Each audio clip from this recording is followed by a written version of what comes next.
देवातीतं तत्तदसि पराकाष्ठानं। बोलो मेरे श्री गुरु महाराज की जय। बोलो नगली निवासी भगवान की जय। बोलो परम सत्य श्री सत्यार्थी जी महाराज की जय। बोलो सच्चिदानंद भगवान की जय।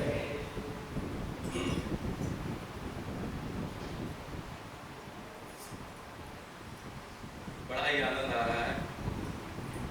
वैसे एक बात है, कहने से तो अच्छा आनंद ना सुनने में आता। तो जब सुनते हैं तो बड़ा आनंद आता।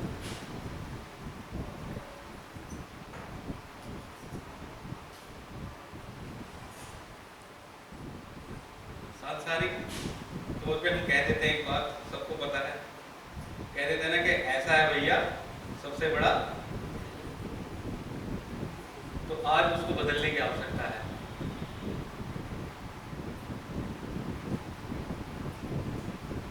आज रुपये की जगह हमें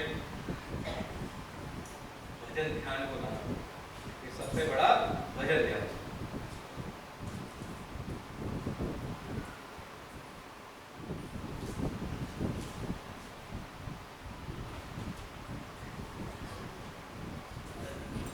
भगवान श्री कृष्ण ने आज हमें जो प्रसाद दिया है, यद्यपि एक एक शब्द मूल्यवान था, मैंने लिखा भी कुछ, जितना मुझे समझ में आया मैंने लिखा भी,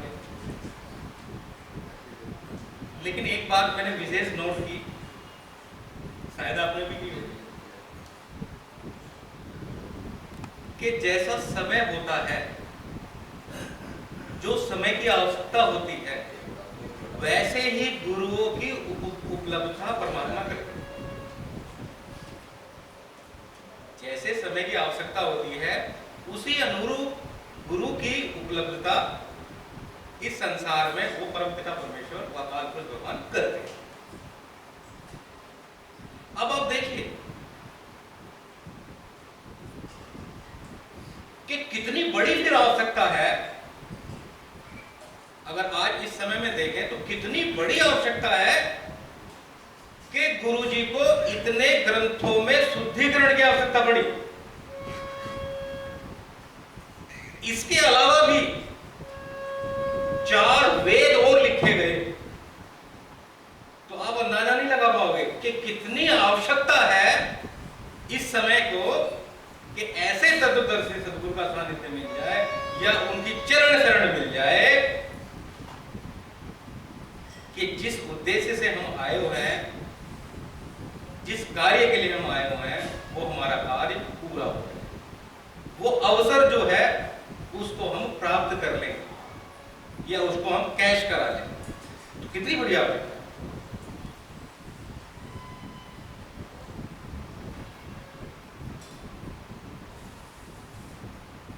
मैंने बहुत सारी चीजें, 2-3 चीजें ऐसी नोट की है, गुरुजी ने भी कहा उन्हें अपने मुखारबिंद से। अब मैंने उन्हें दोनों तीनों चीजों को ना जोड़ा जब, तो एक अलग ही विशेष तकनीकी एंगल निकल गया। तो वो क्या क्या चीज है देखेंगे उनको भी।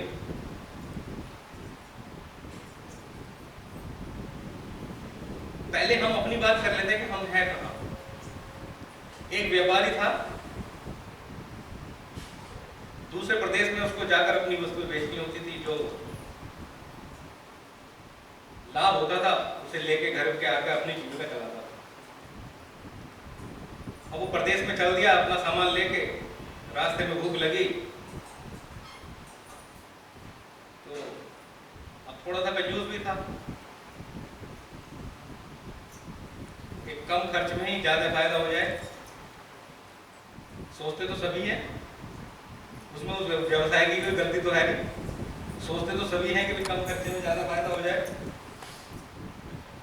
अब रास्ते में भूख लगी तो देखा भाई क्या खाया जाए। अब नजर पड़ी अंगूर पे, महंगे होते हैं, कम मात्रा होती है, चलो छोड़ो। फिर सेब पर, 1-2 ही आता है, छोड़ो पेट नहीं भरेगा। फिर आगे सब्जियां शुरू हो गई, तो कटहल दिख गया रखा हुआ, सस्ता होता है लेकिन ज़्यादा मात्रा में मिल जाता है। व्यापारी ने सोचा भाई इससे बड़ी बात नहीं है, कम पैसे में इतना बड़ा फल, ये तो कई दिन का काम चल गया। खैर जब उसने फल तोड़ ताड़ के खाया तो हालत उसकी इतनी खराब हो गई, सारे बाल चिपक गए, सारे कपड़े चिपक गए, सारे हाथ चिपक गए। पूरा हाल इतना हो गया कि ना तो ये समझ में आया कि चोर है, ना ये समझ में आया कि व्यापारी है, और ना ये समझ में आया कि भिखारी है। हालत ये हो गई।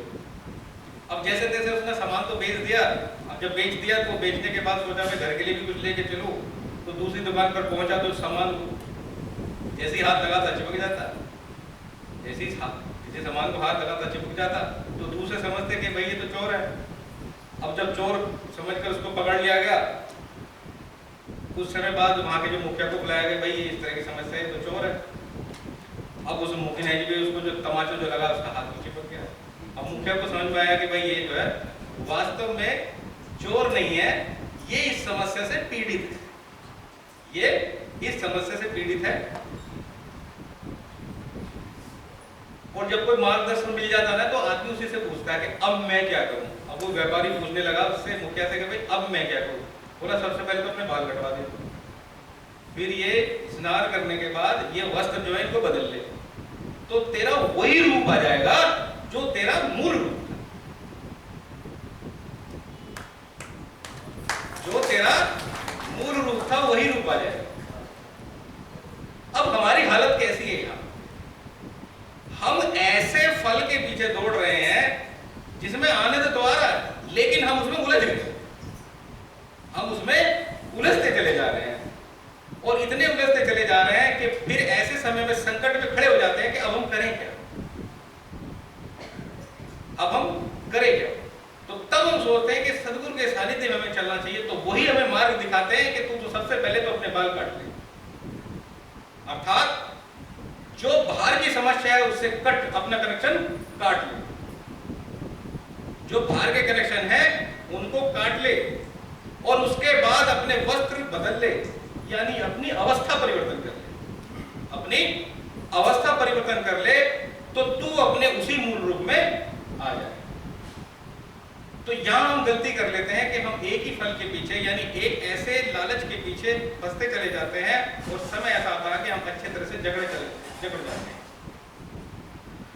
तो हमें अपनी अवस्था परिवर्तन की आवश्यकता होती है, तभी हमारे अंदर की जो आभा है वो बाहर निकले।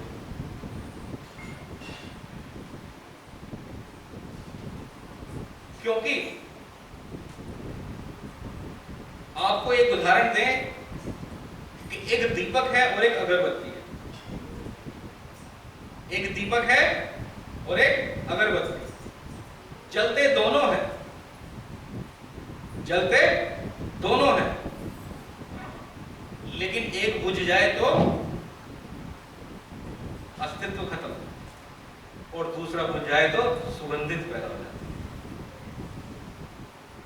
अगरबत्ती के बुझते ही सुगंध पैदा हो जाती है। तो हमें भी अपनी अवस्था परिवर्तन करना है, तभी हमारे अंदर से वो सुगंध निकलेगी जिस सुगंध के लिए हम लाना है। क्योंकि कर्मों से तो हमें सुख दुख मिलता है, कर्मों से हमें सुख दुख मिलता है, और वासना से योनियां मिलती। गुरु जी ने एक चीज और बताया था, इससे भी ऊपर कल्प वृक्ष, यानी जो चिप हमारे अंदर है उसका नाम कल्प वृक्ष है। कल्प वृक्ष चिपना से हमें मोक्ष मिलता है। तो हमें ना कर्मों पर ध्यान देना है, ना वासनाओं पर ध्यान देना है, हमें तो ध्यान देना है किस पर, उस कल्प वृक्ष चिपना पर जो हमारे अंदर छिपी हुई है, उसको हमें सक्रिय करना है, तभी हमें मोक्ष मिलेगा। वरना तो कर्म करोगे वासना सामने, वासना खत्म करोगे तो फिर कर्म सामने, ये सब चलता रहता है, ये सब चलता रहेगा। तो हमें अपनी अवस्था परिवर्तन को करना है, हमें अपने अंदर में ऐसा अपने आप को बनाना है जैसे जैसे जैसे कोयल की मधुर वाणी, कोयल कौवे की तरह नहीं बनना, क्योंकि काला वो भी है, काला वो भी है। हम भी संसार में मानव है, लेकिन हमें साधारण मानव ना बनकर असाधारण मानव बनना है, दिव्य आत्मा बनना है। जिस उद्देश्य के लिए हम आए हैं वो उद्देश्य हमें पूरा करके जाना है, और यही अवसर है जिसको हम कैच कर सकते हैं। अब मैं उस बात पर आता हूं,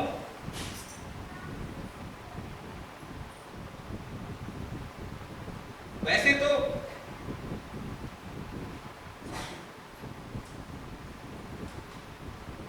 ना तो ये जीवन कुछ है, ना तो ये जीवन कुछ है, और ना ही मृत्यु कुछ है। फर्क सिर्फ इस बात का है, ना तो ये जीवन कुछ है और ना मृत्यु कुछ है। फर्क सिर्फ इस बात का है कि किसी की आंखें खुली है और कोई नींद में सो है। तो ये बात का हमें ध्यान रखना। अब आपको मैं पुराने जो गुरुजी ने कई सारी बातें बताई हैं उनको मैं याद दिलाने की कोशिश करता हूँ। एक बार गुरुजी ने बताया था कि हमें जोग कैसे हम जागते हैं, कैसे हम सोते हैं। वो टेक्निकल रहस्य बताया था कि कैसे हम जागते हैं और कैसे हम सोते हैं। फिर उन्होंने बताया, मैं उसको जोड़ने की कोशिश करूंगा कि हमें एक अच्छे समय पर हमें ध्यान साधना करनी चाहिए। और आपने सुना होगा कि गुरुजी कहते हैं कि उत्तरायण मार्ग पे चलो, दक्षिणायन मार्ग पे नहीं चलना है। तो अब इन चीजों को जोड़ते हैं।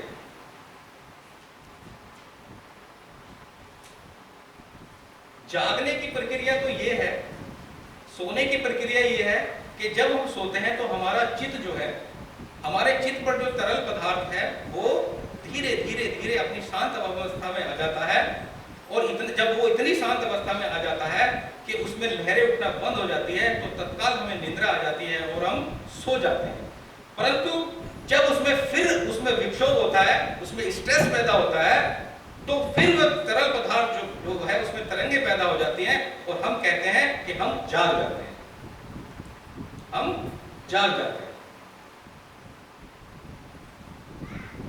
अब जब हम सोते हैं तो हमारी आत्मा कहाँ है ये सबको पता है। जब हम सोते हैं तो हमारी आत्मा नाभि तक भी आ जाती है, तो हमारी आत्मा नाभि तक भी आ जाती है। लेकिन जैसे ही हम जागते हैं तो वापस तो फिर वो यहाँ आ जाती है, और वो फिर से उन मन में, उन बुद्धि में, इन सब विकारों में वो उलझती चली जाती है, इन सब में वो उलझती चली जाती है।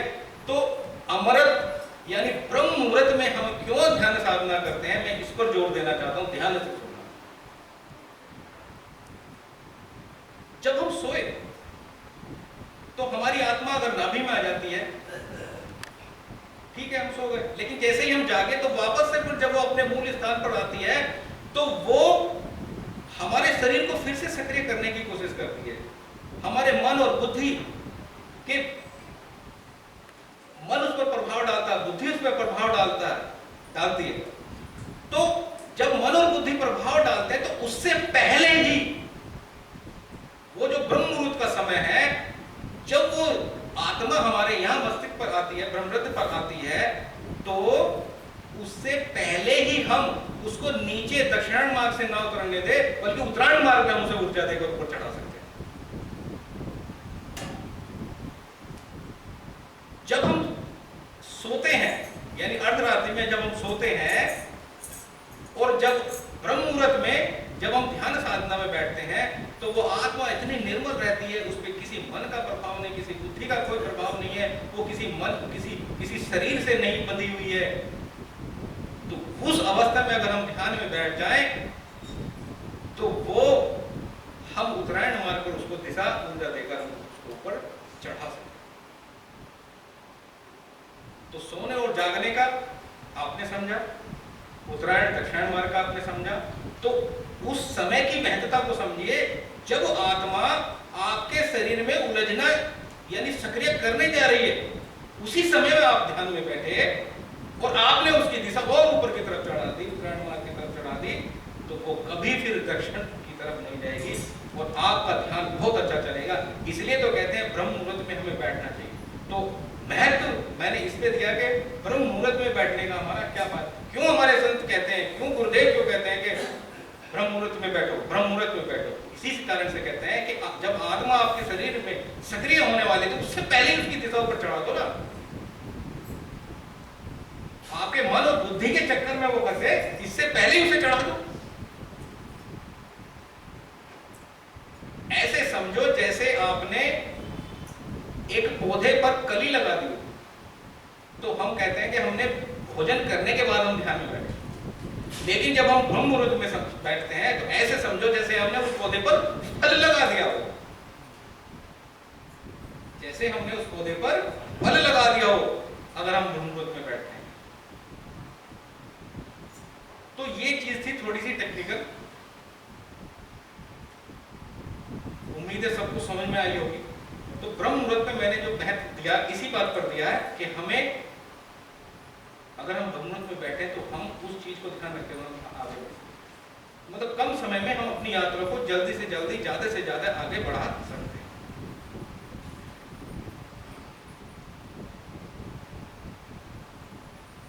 बाकी तो जैसे हमारे इंद्र साहिब जी ने कहा था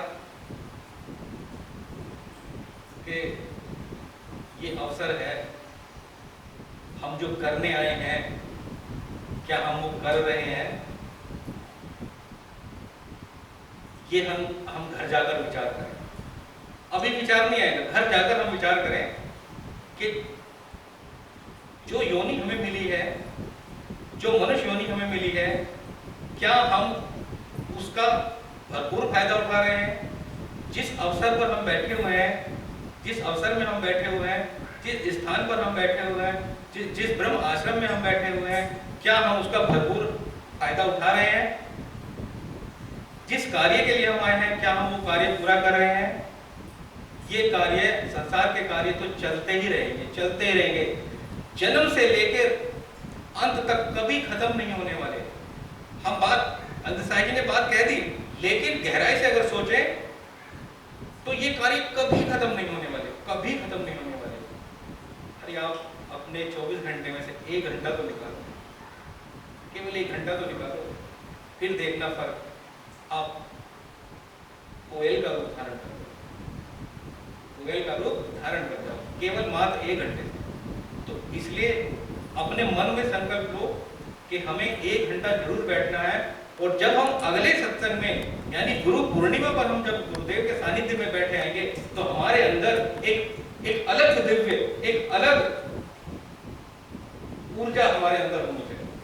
ये आपने अपने आप से वादा करना है कि जब हम गुरु पूर्णिमा पर आएंगे तो हम बड़े गर्व से आएंगे कि वास्तव में हम ऐसे गुरुदेव के सानिध्य में बैठे हुए हैं कि हमारे अंदर की जो आवाज छुपी हुई है वो बाहर निकलने लगी है। तो ये संकल्प आपको अपने अंदर आपसे ही करना है और फिर रिजल्ट देखना ही। मैंने बात बोलो सदगुरुदेव भगवान ने